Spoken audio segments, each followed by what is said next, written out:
just real quick, going to do a very quick math review of some of the techniques you'll be using in chemistry. All right, so these are certain math skills that you're going to be utilizing. And the best way to illustrate this is with some examples. And so if you go to the online homework, what you'll see is this little assignment. This is the week 0 and the week 0 information. Or click on the link below.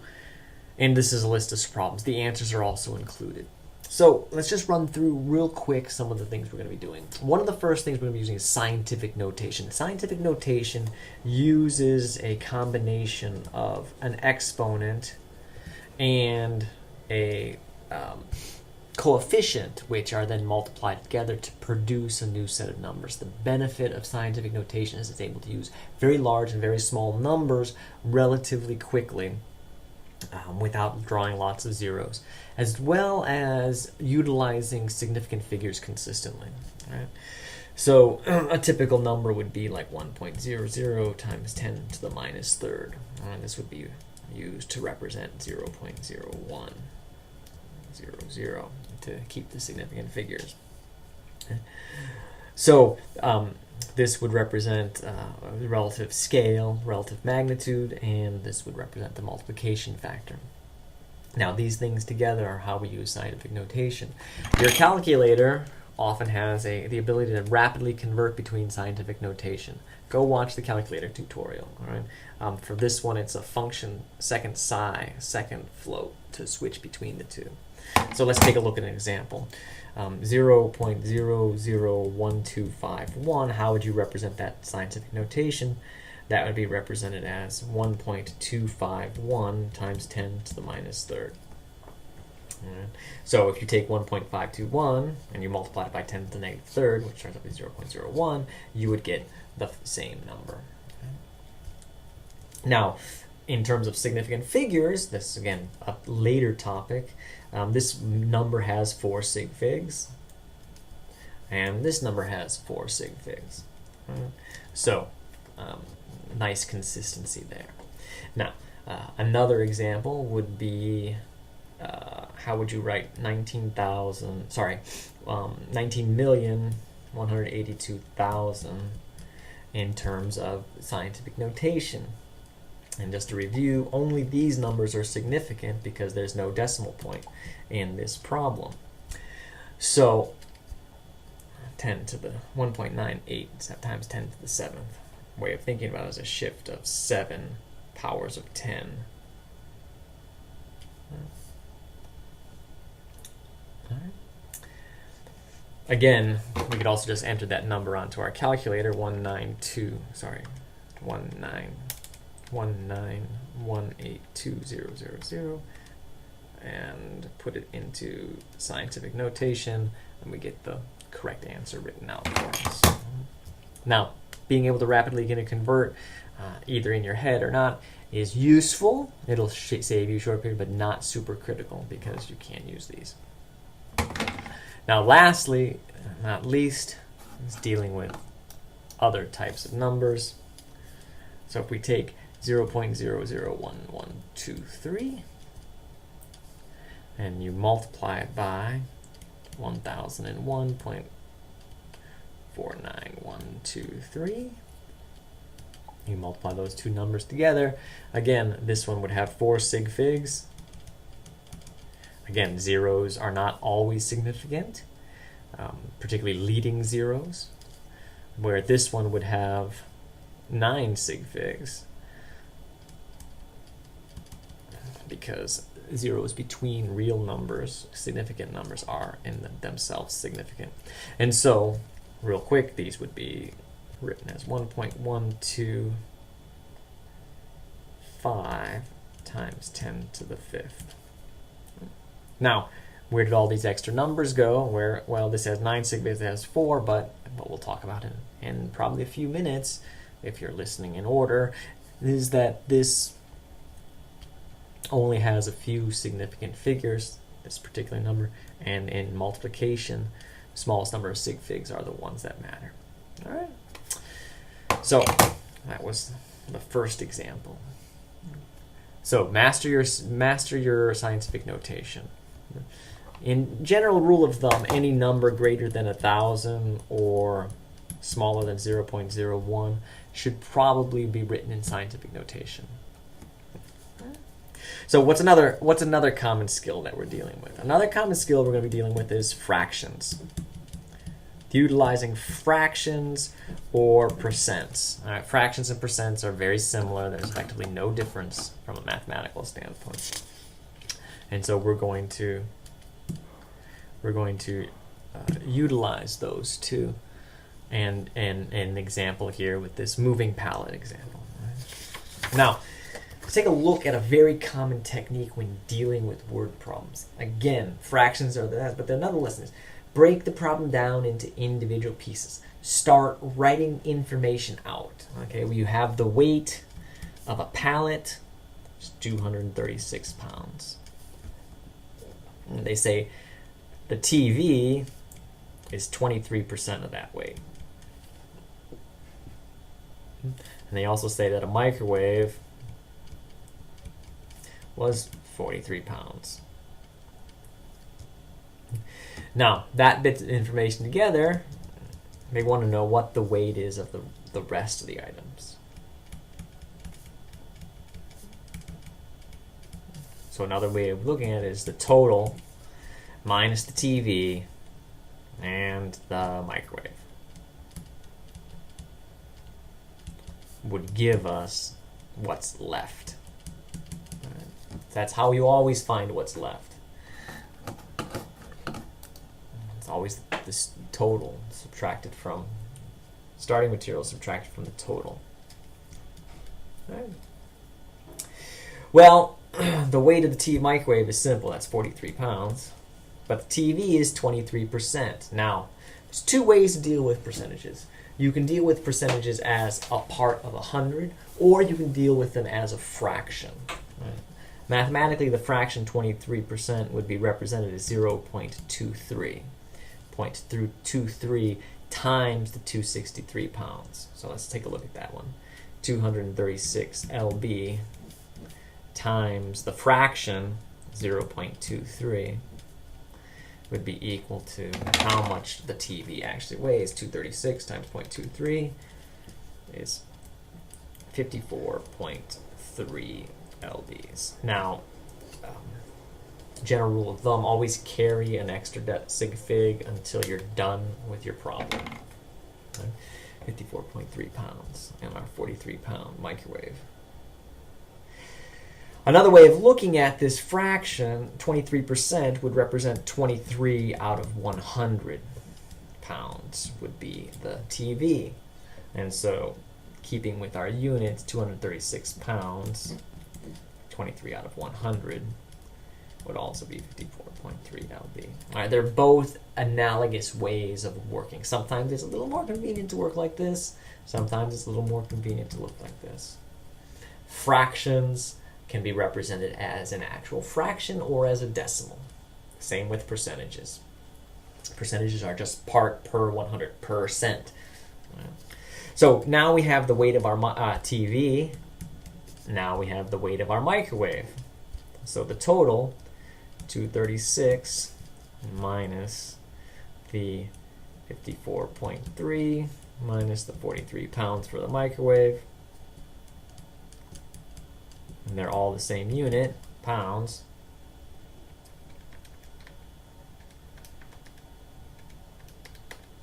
Says that there are 139 pounds left, 138.7.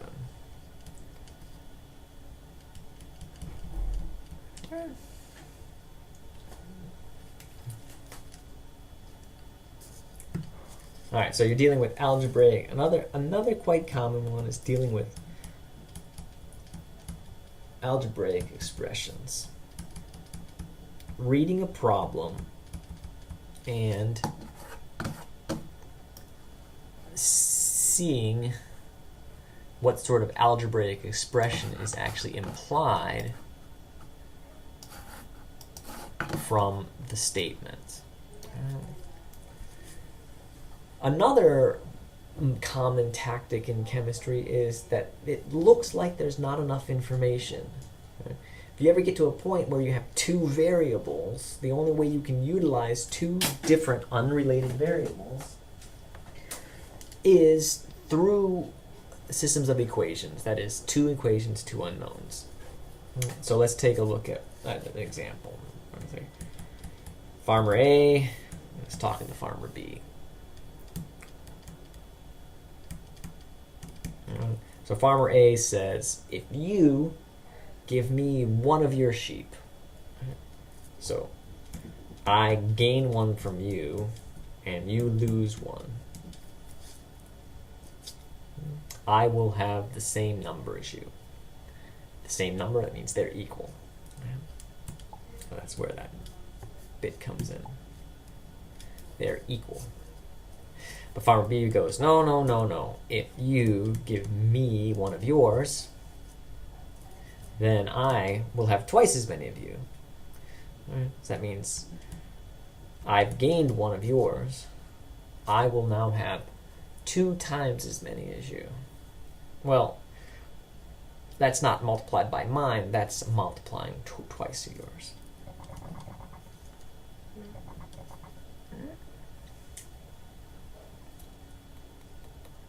So now we have 2 equations and 2 unknowns, and now we can rearrange and solve. Well, it turns out that we can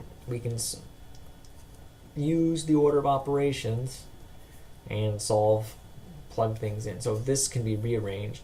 Subtract 1 from this side, add 1 to this side. Sorry, subtract 1 from this side.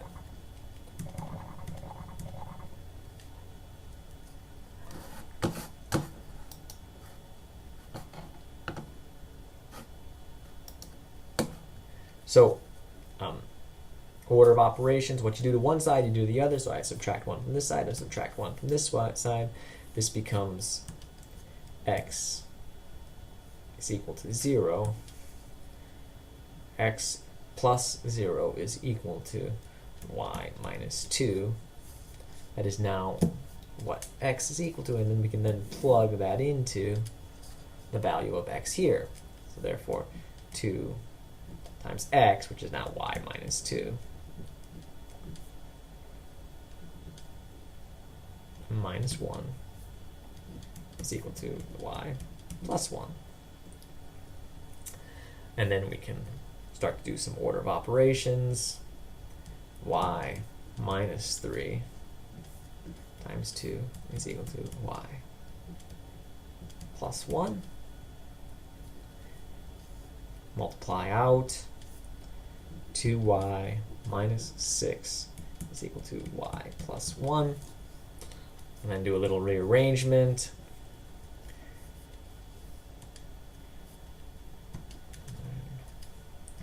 Plus 6 minus y minus y. This becomes moving variables back onto combining the variables together, constants on one side, variables on the next. This becomes equal to y is equal to 7. Now, plugging that back in, x is equal to 5. Now, this gives us the values of x and y. Now, trivial example, it's kind of silly, but it gets at the heart of the matter. Oftentimes, we will be required to use systems of equations, multiple equations to multiple unknowns. Not too many times, but good. It's good practice to be able to get into. Let's take a look at another question. If you drive 75 miles an hour, how many feet do you travel in 14 seconds? With 1 mile being equal to 5,280 feet. All right. This is dimensional analysis.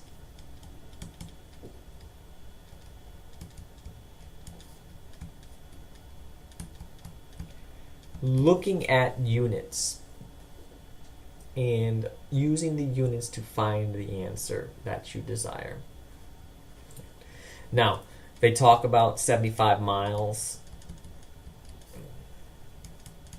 per hour, and they want to know something about how far you travel in 14 seconds.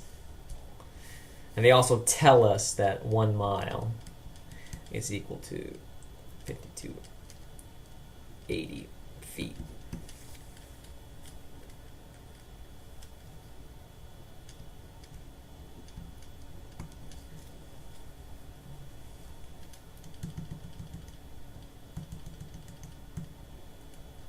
$52.80 feet. Well, the trick with dimensional analysis is look how the units connect to one another. Each unit is connected to another set of units via a conversion factor. And the hard part, the implied information that you have to dig out, is what those conversion factors are. As it turns out, those conversion factors are either ones you know or ones that are given to you. One of the only ones here that isn't explicitly told you is that 1 hour is equal to 60 minutes, and that 60 minutes is equal to, and that 1 minute is equal to 60 seconds. Well, notice what that does. That takes us our unit of time in seconds and allows us to convert that into minutes, into hours, and then from hours we can convert that into miles, and then from miles into feet, allowing us to figure out how far you will travel in 14 seconds. So 14 seconds, and then we can use sort of a fraction approach. We can use a fraction approach such that we can align our units: seconds converted into minutes, minutes converted into hours,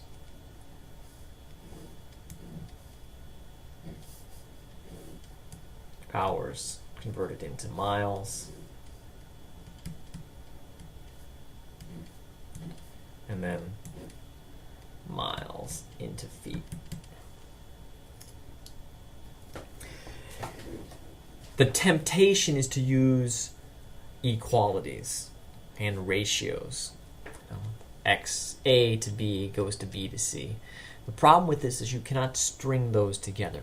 What this method, dimensional analysis, allows us to use the units to interrelate to one another. And they should all cancel out correctly, leaving us with just our particular flavor for that particular one. Let's see what this looks like written out. 14 seconds. We know that for every 60 seconds, that is equivalent to 1 minute.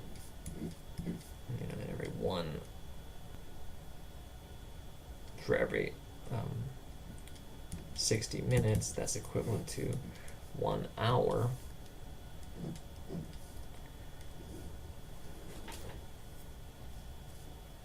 For every 1 hour, 75 miles.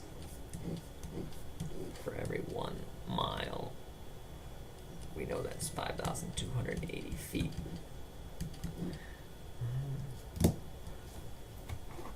Now, these are exact quantities.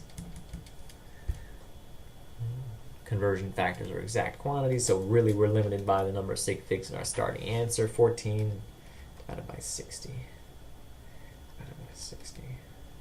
times 75 times 280 says that you will travel 1,540 feet at 75 miles an hour. Now, sig fig wise, though, there's only 2 sig figs, and so we would have to write this as 1.5 times 10 to the third feet, or about 1,500 feet. All right, so talked about dimensional analysis, and now let's go back.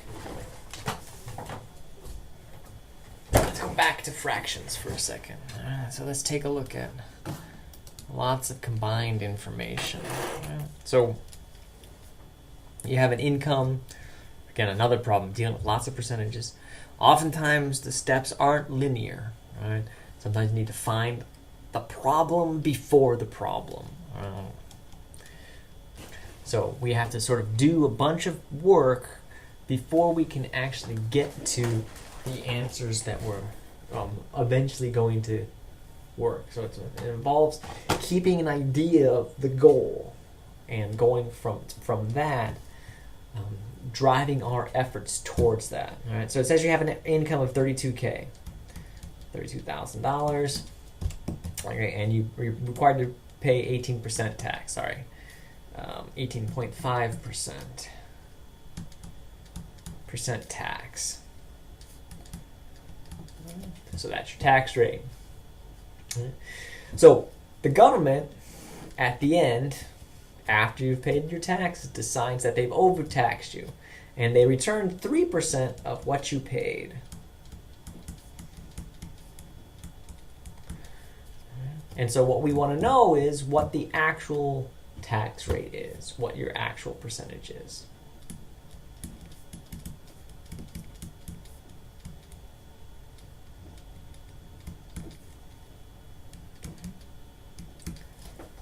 Now, to figure this out, again, that's the ultimate goal right here, what your actual percentage.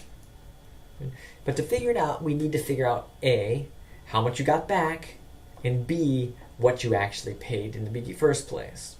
So these bits of information have to all be collected before you can get to the actual percentage.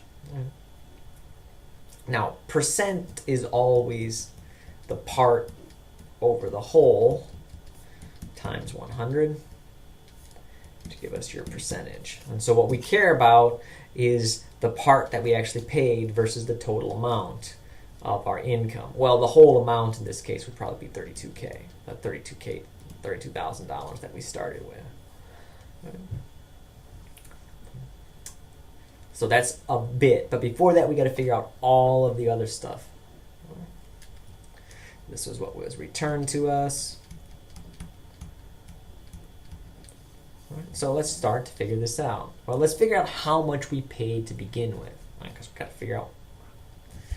So it turns out that, again, using our previous example, that if we take our 32,000 and we multiply it by our fraction of 0.185, 18% written in a fractional form,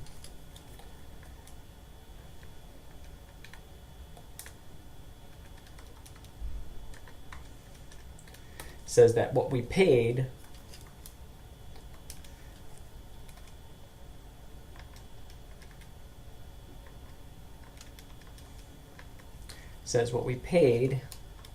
was $5,920. That's how much we paid originally. Now, the government returned 3% of that. So we take that 5,920. And of course, the 3% that Uncle Sam gives us back, 0.03, is the fraction for percentage, 3%, says that they give back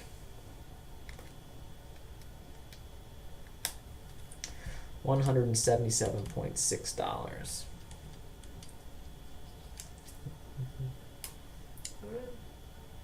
So that's how much they returned to us. So what did we actually pay? We didn't pay $59.20.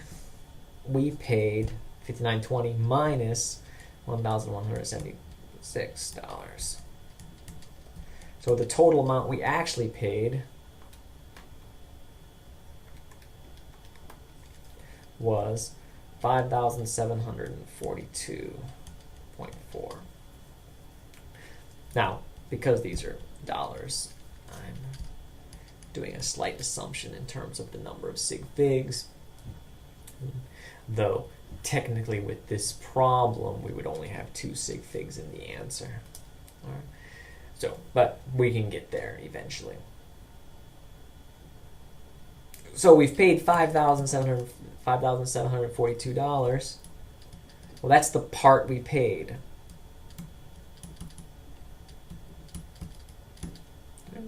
Now, I'm not just writing these little notes for me, right? Or for you for that matter. These little notes help serve as a roadblock. These little notes help serve as a milepost for where we're going, a marker. That is what we paid, the part we actually paid over the whole amount. 5742.40 divided by $32,000 times 100 would give us our percentage, would be equal to 17.9% as opposed to 18.5%. So the problem before the problem. Oftentimes, we have to work on figuring out the problem before we actually get to the problem itself. To work out a bunch of steps before we get to the end. So, another common thing you will see in chemistry problems.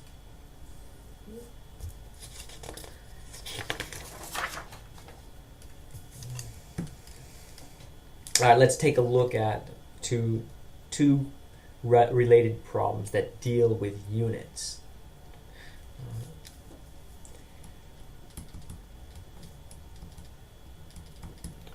Now, one of the differences between chemistry and algebra is that every single number that we generate in chemistry actually has something tied to it that's a measurable quantity, a unit, a value associated with something. Right? Sometimes that's the mole, sometimes it's the gram, sometimes it's energy. So these are real quantities, and so it gets a little bit funny, haha, as in fun as in it gets a little bit strange to just take a number. But what will happen is we'll start to take series of numbers and we'll start combining them to form other numbers. But a number, it brings along this baggage of the units, and so the new number has units associated with it as well. And these aren't always simple. Sometimes they're compound. And so let's take a look at what we mean. All right, we're going to talk about a material that has a specific resistivity. The symbol is rho. All right, and this rho resistivity depends on a number of factors. R, okay, which is how the resistance of the sample.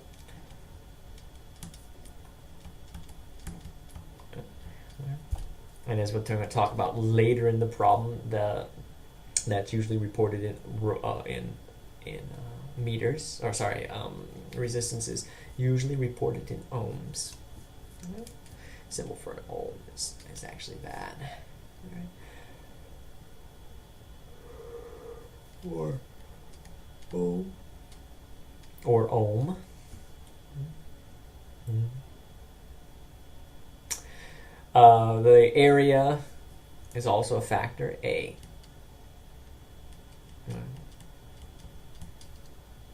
Rho, that's the resistivity, the value we're looking at. The resistance is ohms, and the meters, the length.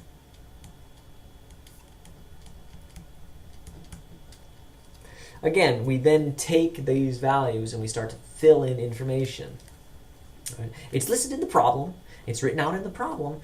Lift it out of the problem, put it on your paper, and that will help get rid of all this stuff, this paperwork that helps hide it. Okay. So length is often reported in meters. Area, in this case, was meters squared. And resistance was in ohms. And it follows the following formula. Not one you need to know or memorize, but the resistance times the area divided by the length would be equal to rho. Well, if we just plug in these values, R is an ohm, area is in meters squared, and length is in meters, this becomes ohms, meters squared divided by meters. And it turns out that the meters partially cancel to give us ohms meters. as the units for resistivity.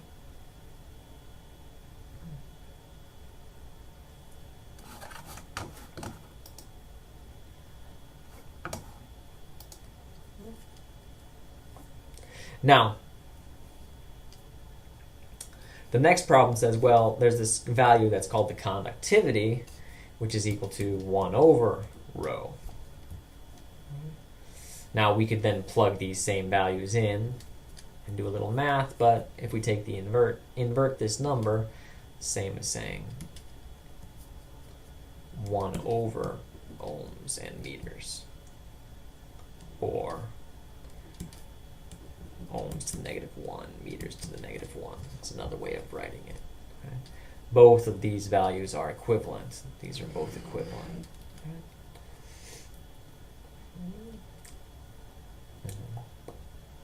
Okay? So units are tied to numbers. And when we manipulate the numbers, we're also manipulating the units. Now, this has become much, much more important in the chapter when we deal with equilibrium concepts, and much later in the semester. But it also shows up in our colligative properties and the like.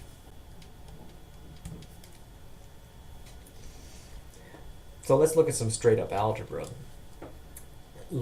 Many bits of algebra, many bits of math show up in chemistry, and one of the leading things is that what you do to one side of the equation, you do to the other. So this is even true in chemical equations as well. So let's just run through some quick and dirty algebra techniques just as a refresher. We want to solve for x. Oftentimes it's a very common technique, solve for x.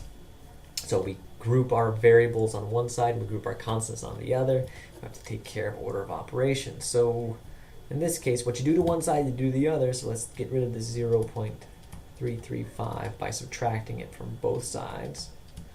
And I'm going to go through all the steps. So this gives us -2.00 divided by x is equal to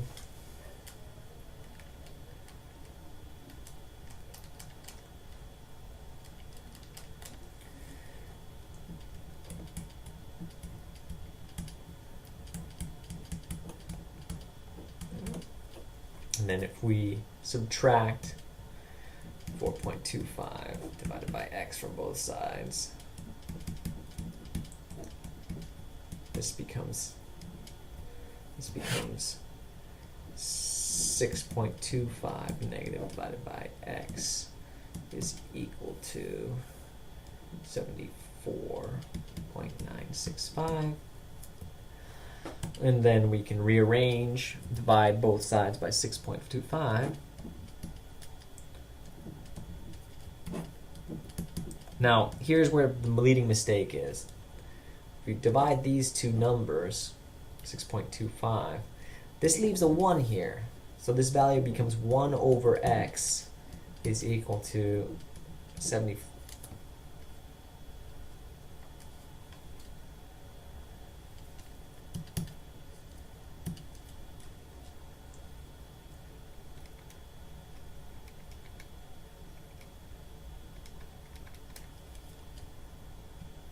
Is equal to 11.994 or thereabouts, depending on the number of sig figs, which, when you take the inverse of that, is equal to 0.083.